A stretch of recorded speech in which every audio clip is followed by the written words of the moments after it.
Okay. Hey, B. Hey, B, what's going on today, girl? The devil was busy this morning. Way too busy, girl, but we're not letting let him stop us today. Anyway, so today's talkcast, we're going to be talking about friendship reset and how sometimes trauma in your life can cause people who you thought were supposed to be there for you to not be there for you. But we're going to celebrate our 54 years of friendship. So that tells you how old we are. Girl, we're not that old. Is it Stop 54 or it. 55? Because I think, was it 70? Is It's 70 or 55. 71? We started, can, 70. what? So, yeah, 55 years, not 54. Yes, it's 55, B. It'll be 55 this year in May. Okay, so let's let the people know, because you know more about it than I do. Let's let the people know what, How do I know more about it? And we're because on the same I'm page. talking about the history. You told me the history. I, I Oh, didn't okay, yes, I yes, I yes. didn't know any of that, girl. I was out, Because I was out in the country. no, it's just that I've been doing a family Okay. tree, so I started reading up on a lot of our history in our hometown. Oh, I Yes. didn't know that. Okay, so we first met. I thought we first met at the old school for No, Negroes. We can say that, but we correct. didn't. We But met when they put us on that right, little bus and we went to the and new went to the school. new school. See, which is so ironic because the Negro Mm-hmm. school was across the street from my Right, I house, remember that. and and I never attended that I school. thought we did. When I went to kindergarten, no. Well, I I didn't didn't. either. And you might have. Did it have? No. Because I went to Oh, Head Start I somewhere never. else.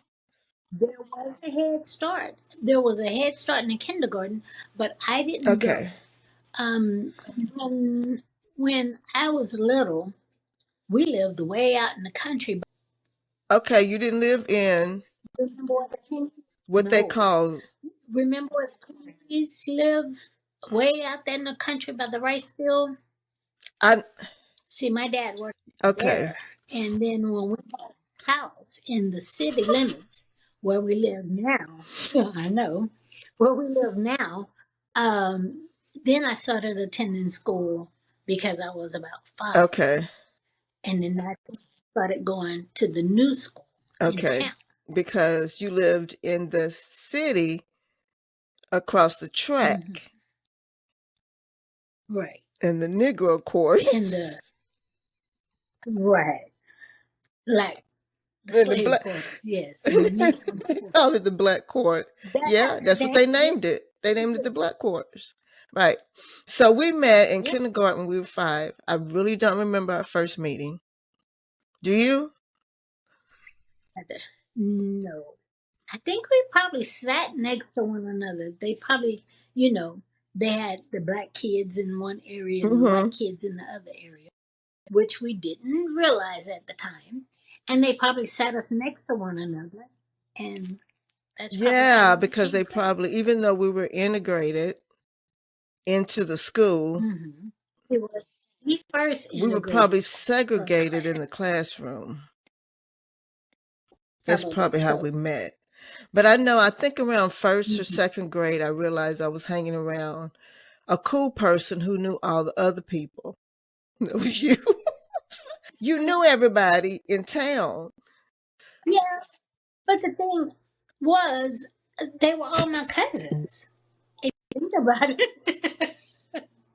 That's why I knew everybody. They were all So if related they to weren't your cousin, they were my cousins.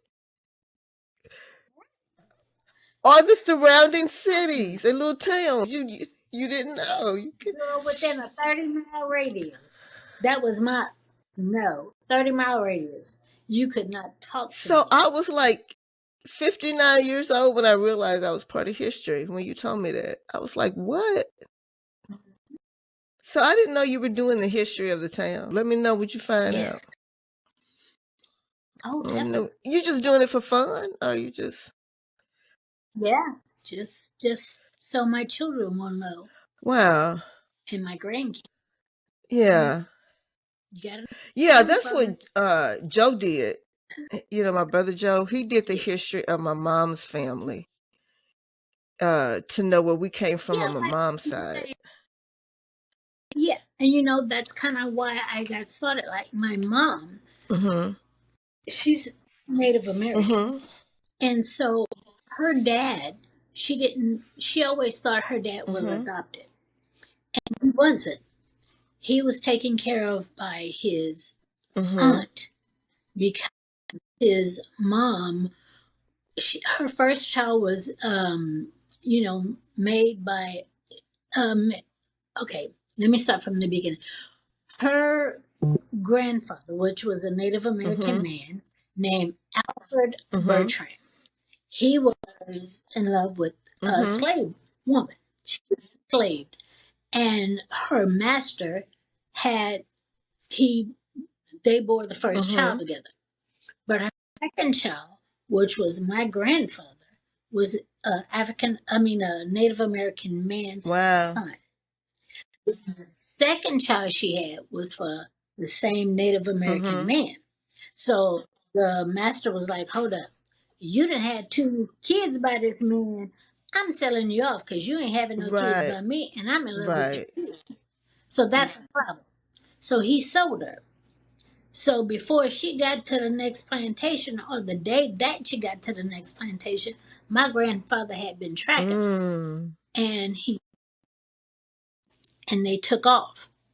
So by the time he snatched her and they took off, they had another child on the way, and they raised three more kids together because he had then grabbed her and they took off.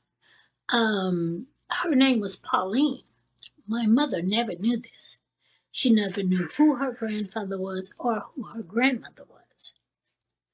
And so when they sold her, they left the three children with the Mm. aunt who raised them as their own. My mom always thought he was adopted, and he wasn't. Wow. And she never knew any of this information. And I'm just not My figuring mother, it my out. mother didn't know a lot of her information either because my grandmother was totally French. She knew just a little bit of English, or Creole French, they called it. She knew very little Right? English. So my mom would like kind of interpret, she knew enough to talk to her grandkids. My grandfather, who was Mm. French, but his mother was white, but she was married to a black man, French black Mm. man. And because back in those days, you couldn't have white and black living in the same household, they Correct. changed her color on the census and her name on Right. the census to look like he was in Mhm. the household with a colored person. And that was just the kindness of the person that was taking the census because, back in the day, they went in your house and looked at you. They went Mhm. door to door and took census. So my Mhm. mother's heritage came from France by way of Canada.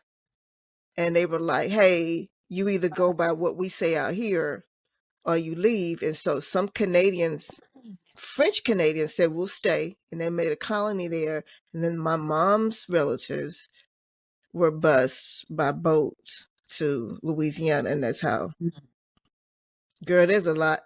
Yeah, they came from Hmm? Quebec. They came out of Yeah. Quebec, Yeah. Canada. That's a lot of Mhm. information to unpack. That's a lot of years of friendship, huh? It is. And 55 years. 55 years. That's another year. Because I'll be 60 this year in December. Yeah. Yeah. Me too. I'll be 60 in April in a couple weeks. Wow. Yeah. I got that down. April 9th. I got that down. Yes. But what I wanted to talk about, first of all, let's go back.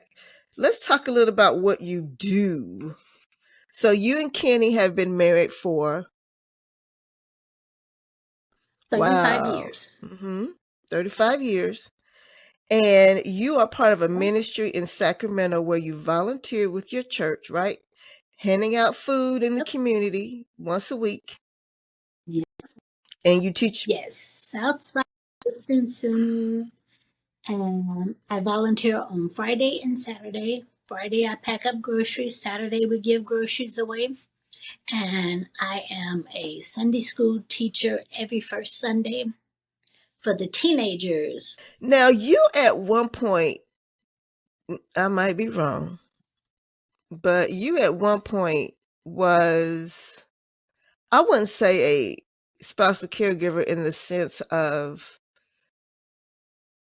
Kenny was healing a long time, but didn't you have to like,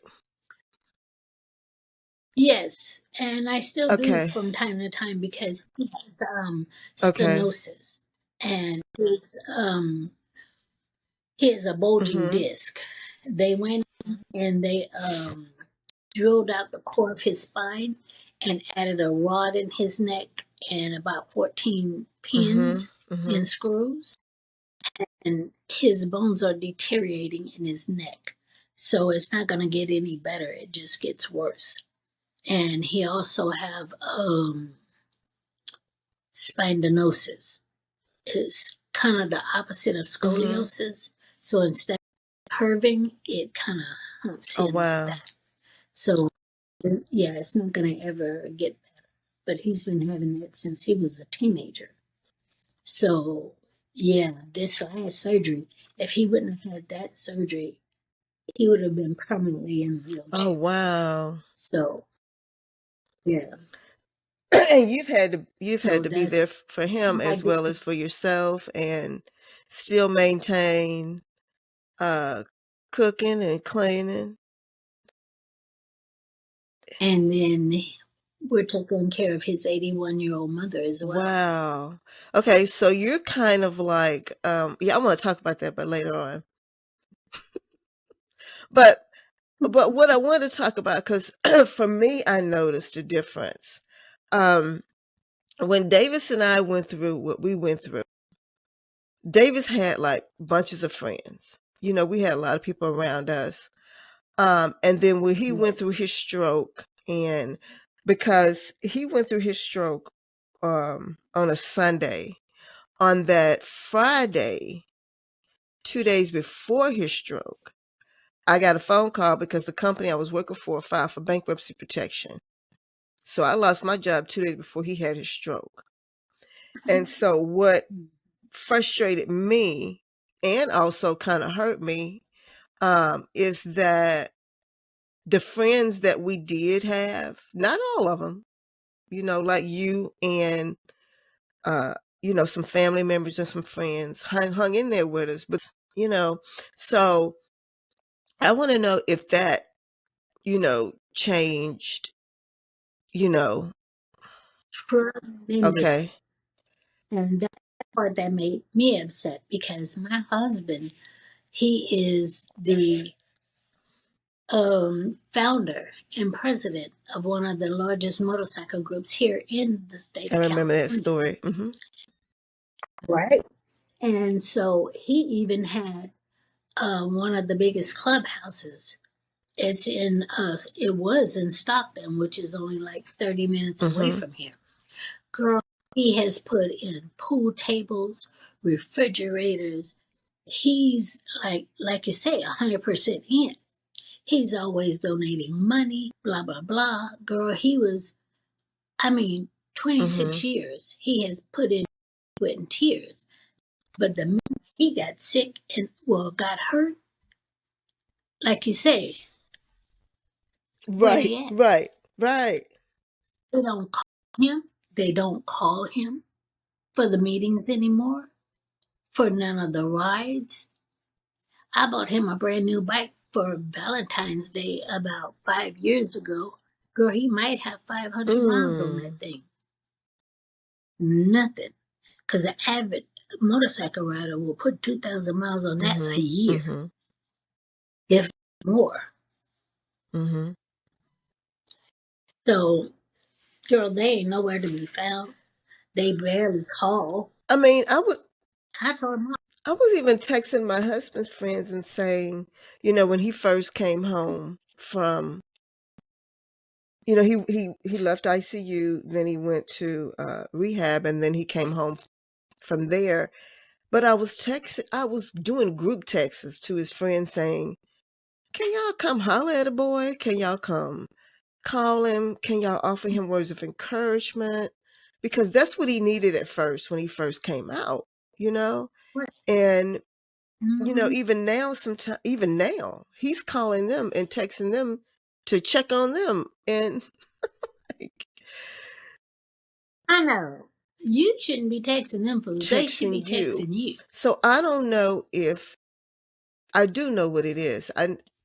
It was more of a I think it was more of a I need you in my life right then, and Mm-hmm. because he could no longer do the things that they were doing.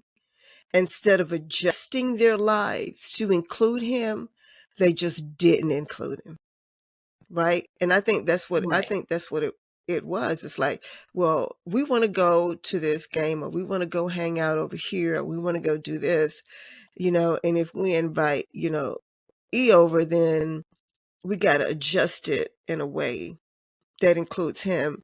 Right. And so we just, we won't do it. And, like you said, he's finding out that, they're gathering together off Facebook, or somebody call him. Now, the ones that are still calling him might call him and say, "Hey, E, where were you at, man?" And he was like, Where? Like what? I'm in a wheelchair, but I can still move and get to where, you guys are. So, yeah, our friendship circle, it it changed drastically. A lot of people fell Yeah. off.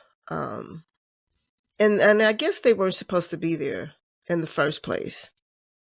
Right. And I know maybe a lot stopped calling too, because, or inviting us out, because I don't know, when we go out, there's just different things we can't do.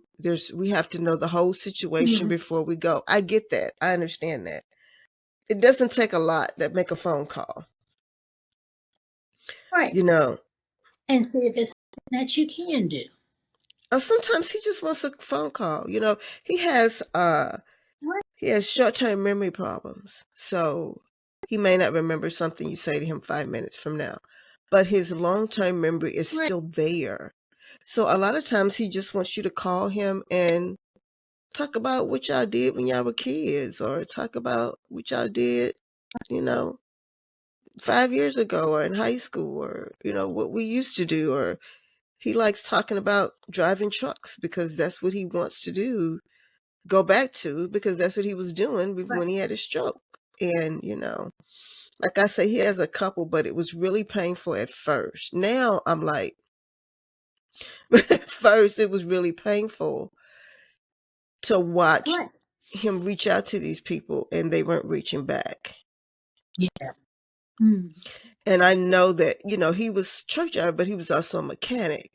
And I'm like, you could call him anytime, day or night. If he was home, he was fixing your vehicle for you. And if not, for Right. free at El Nololo, right? And so Right. now you don't, Decent. huh?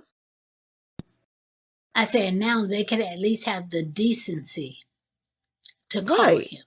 And now, like I said, not all, but most. So now I know that those people weren't supposed to be in our lives, but it did hurt. It did hurt. Your friendship circle do change. It did hurt.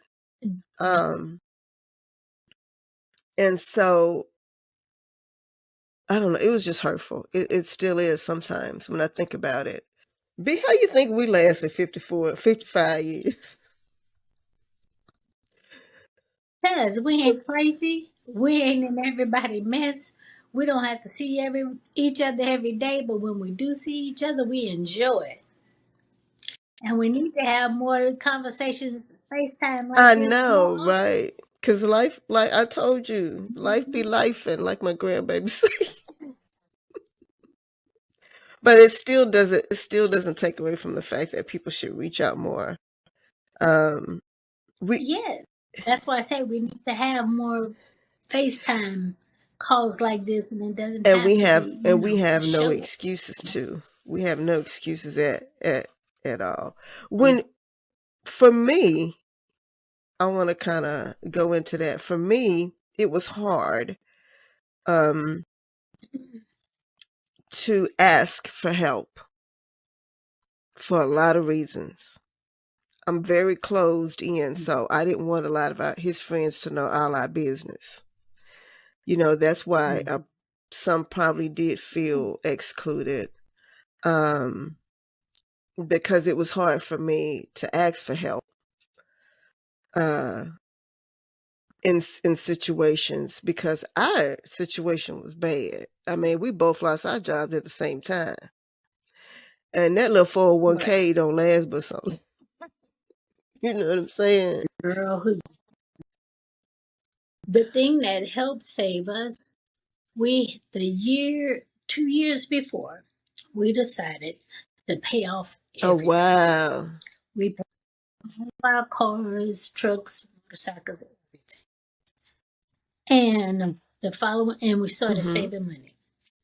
Don't know for what reason. We just started Mhm. saving money. So a savings account, a regular bank account, all the cars, everything was paid for. All we had was like the insurance and just little basic Mhm. bills. And we had filling up our bank account. And we had invested in a couple properties like we have the one in Louisiana, one in Mississippi. We have a dream vacation, the one we just put on the Mhm. Airbnb, you know what I'm saying? And we were making investments like that. So, and we had saved up a lump sum. And then that's when the incident happened Mhm. with him. Now, he had already started having, the pains in his arm and stuff like that, but he would ice it up. He had still was going to work, Mhm. him. He ain't Mhm. going to stop. He going to just rest up and he going to still go to work. And then one day it started hurting so bad he really couldn't drive the bus. Mhm. And he went to workers' comp. Yeah, how are your Yeah. how are your sons doing with all this? Oh, they are just besides themselves. They I just know. ready to go down there and cut everybody's heads Mhm. off. But you got to restrain yourself. And with the grace of God, Kenny's the one that's handling it the best because he had a fuse that's so short. I'm surprised he ain't trying to blow him up, but he's God's been walking in Mhm. good graces with him. So thank God for that. And I could say the same. I could say the same for D. It's like he handled this whole stroke What? thing way better Then you can than imagine. I And did, it's by and the grace still of handling it God. better than I did. I mean, than I am at times. Yes, we have to be thankful for that Mhm. because you guys are. Mhm. Mhm. I was I have to be careful what I'm gonna say. Um, Right. so I'm gonna move on. I hear you. I'm Next gonna move on. question. But I found I'm gonna go back to what we were talking about. I found to be that I'm okay with.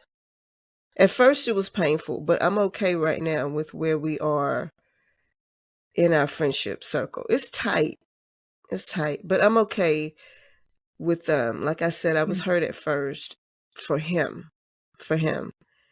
Um, but I'm okay with that, and it could have been, like I said, partly on our fault. Well, I won't say fault. Don't I even. won't say fault. I'm saying because a lot of times we just didn't go out because it was a lot. It was a lot. It was a lot to go out. He was in a wheelchair. Do they, who's going to be there? Is it going to be cold? Is it going to be a crowd? Um, you Mm. know, how do I get him? Is it going to be stairs? How do I get him to the bathroom? And all that stuff. So I guess, um, and you know what? I'm thankful. I'm thankful because God pulled off the ones who weren't supposed to be there in the first place. Because just Right. because you have a phone number in your phone and you share the laugh doesn't mean that they're your friend, right? And so I think that was the case. A lot were just, uh, around and not really his friends. And so I'm okay where he is with the ones who are calling him right now and still checking on him and still saying, hey, buddy, we'll come get you and take you to lunch, which is another thing. But they don't realize that taking him to lunch without me means he has a backpack. So you got to take all the stuff he needs. You got to cut his food up for him because he only has, he has a, Limited yeah. mobility. So to hear him talk on the phone, you would never know he had a stroke, right? But those are all the things they have to do when they take him out. And when I say that to them, I think they perceive me as being, I don't want him to go anywhere. I don't want him to do anything without me, which is partly true. But you didn't come over and say, hey, I want to take him out. Show me what I need to do to take care of him. Problem. So I'm like, either we can meet you somewhere and we can go to lunch together. Right. Or I said, I'll even sit at the next table. But what we're not going to do is just let him roll out of here. And you don't know how to care for your friend because, yeah, he is your friend, but he's different. He has different needs right now. And it would have been great if you could have. You're not gonna let your husband be in that type of pain either. Or even type of need. Like you I was, can't, he wouldn't know. I was gonna say, let's him to those needs that You would have to place a menu in front of him and say, what do you want? And then show him on the menu because he has a partial left side deficit, his peripheral is off. So he don't know if he's looking at a full menu or not. It's just so much involved in him going out without me or without someone who right, is not educated on what he needs right now. right. The way you Just drive, you following in can't the drive crazy or he gonna throw up on you. You know what I'm saying? You can't be driving and weaving in and out of traffic and stopping on a dime because he's going to throw up on you, right? Because now he gets sick in the car. So there's just so much.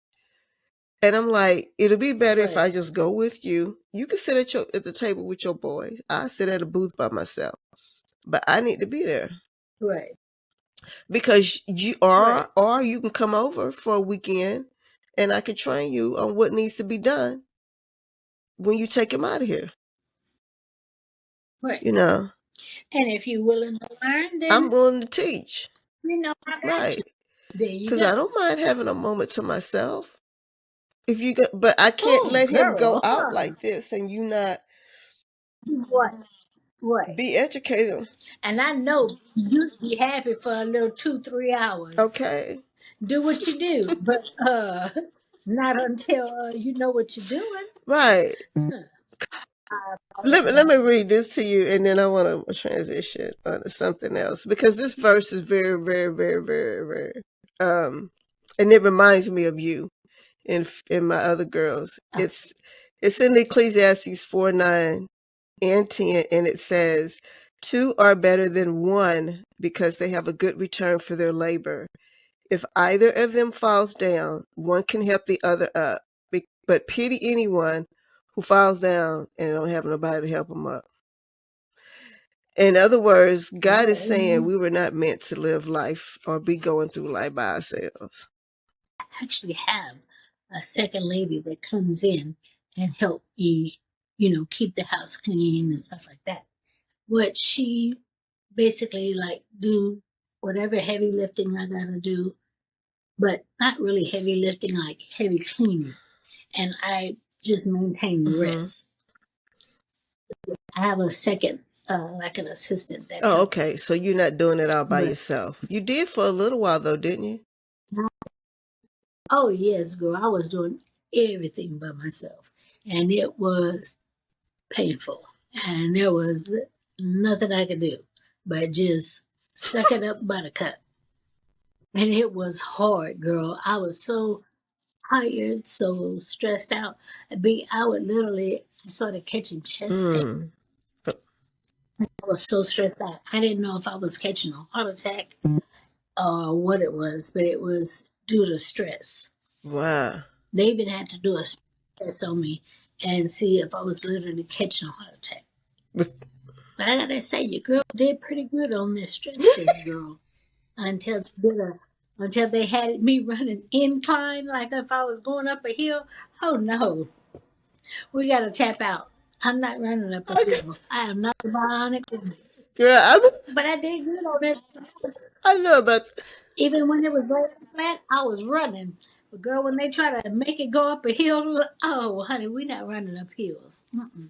I'm laughing because not because you went through that, because I had a visual. I go to the community center and I run on the treadmill, and I told Dee, I said I'm running flat. I'm not running. I said I'd be seeing these people next to me on the treadmill. That thing be like this, and they be walking that thing. No, I ain't doing that. I'm flat. Thank I'm you, running, but it's girl. flat. Me and you both, girl. I can run flat. Baby, we get up them hills, I'm done. I'm tapping. I ain't, I was like, mm, I ain't climbing no hills, no rocks. mm, mm. Girl, Girl, no. I tried the treadmill on a one. And I didn't realize that that person in front of me had left it like that. And I'm wondering what in the world. I'm not running like I used to. I looked at it and that treadmill Girl, was you're fast, you're burning. that Yeah. treadmill was on the Mm-mm. incline. I was like, no, you gonna go right back down the flat. Yes. Yes, honey. I can run flat on that hill. No, no. I'm too old for that. I am about to turn 60. And girl, I don't smoke. I don't drink. But boo boo, we're not But doing girl, that. we look good for 60, don't we? And to have gone and to have Whew. gone through what we have gone through. Um it's Jesus, Jesus, Jesus. That's who's doing it, girl. Baby, we didn't do any food. Well, that's good that you had some help. I had help with. I didn't have to like. I just took care of Davis. I didn't have like um, and me at times because Ooh. girl, I let me tell you. I'm gonna tell you how I know this is God. First of all, It can first of only be. all, I have a relationship with him, so I know it's him. But how you lose your job one day, right? Your husband has a massive stroke 2 days later, and you sit in the ICU and you done started perimenopause. Oh, And I'm Jesus still in my Christ. right mind. Okay. Girl, I am still in my right mind. please. So while he's in the ICU, I'm sneaking out going to visit the doctor saying, what is going on with me? So I done lost 2 incomes and my hormones going crazy. And my husband laying in the ICU Girl. bed on a ventilator. They surrendering. That's all I could do, Lord Jesus. That was a lot. Yep. That was a lot. Mhm. It was a lot. It was a lot. It was a lot, B. I can't even stop saying that. It was a lot to go through. But anyway, thanks, girl. This was good. I'm Anytime, gonna put it anytime. out in April. So that Okay. gives me time to be able to edit it and everything. I'm gonna put it out in April. Mm. I'm gonna let you. You need anything, It let me might be know. around your birthday. When's your birthday again? It's in Mm. April. The night, yeah. April. Mm-hmm. Is that on a Wednesday? Because I'm pretty sure. Yeah, I think the 12th is that Saturday. I'm pretty sure this is going to go out on your birthday. Wow. Yay. April. Well, see, there's the 2nd and the 9th. The 9th is your birthday, right? I'm going to put it out on your birthday. Yep. Happy birthday. But put it out on your birthday, girl. I'm going to change that date. I think it was supposed to be April 2nd, but I'm going to put it out April 9th. But anyway, girl, thank you. I appreciate you and your support and for being on Wife Reset. All right, girl. I love you. Love you more. All right. Bye.